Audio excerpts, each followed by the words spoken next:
Hello दोस्तों, स्वागत है आप सभी का आपके अपने यूट्यूब चैनल स्वराज जाट पे। तो सर्वप्रथम आप सभी को गणतंत्र दिवस की हार्दिक शुभकामनाएं।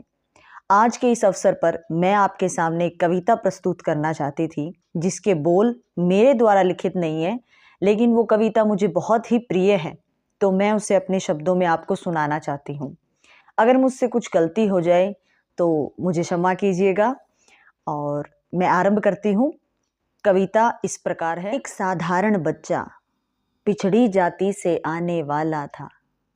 एक साधारण बच्चा पिछड़ी जाति से आने वाला था। किसे मालूम था आगे चलकर वो क्रांति लाने वाला था।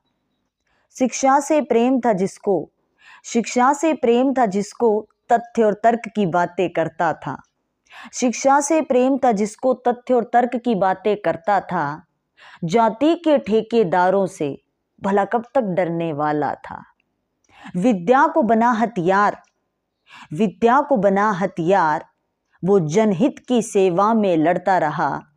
लड़ा मुश्किलों से, कठिनाइयों से, पर रुका नहीं वो पढ़ता रहा। उसे मालूम था शिक्षा है वो ताकत जो न्याय दिलाती है। उसे मालूम था शिक्षा है वो ताकत जो न्याय दिलाती है। क्यों एक जाति से दूसरों पर कुरीतियां थोपी जाती है। कुरीतियां थोपी जाती है। ये छुआछूत की परंपरा को मिटाने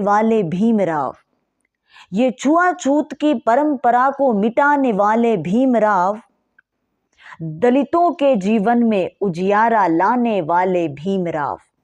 मंदिर जाने का हक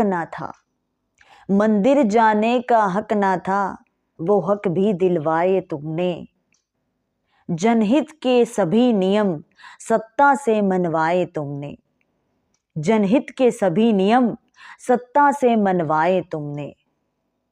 खुद का जीवन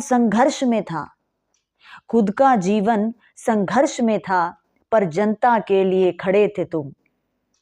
शोषितों को सम्मान दिया अधिकार के लिए खड़े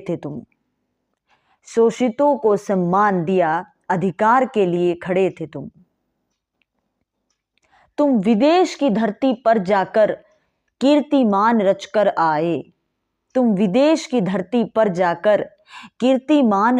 आए।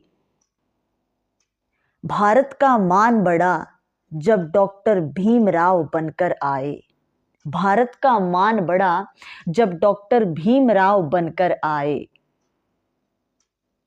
दिया लोकतंत्र का तोहफा जब डॉक्टर भीमराव ने संविधान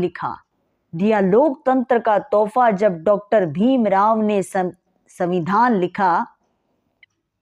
भारत का बन गए गौरव दलितों को उनमें भगवान दिखा।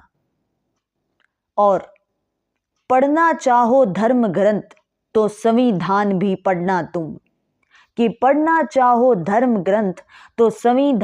पढ़ना तुम। सामाजिक अन्याय और कुरीतियों के विरोध में लड़ना तुम। और आखिर में डॉक्टर भीमराव अंबेडकर जी का सपना हम सबको सच कर दिखलाना है। डॉक्टर भीमराव अंबेडकर जी का सपना हम सबको सच कर दिखलाना है। हमें भारत के हर तबके को पढ़ा लिखा सशक्त बनाना है। जय हिंद, जय भारत।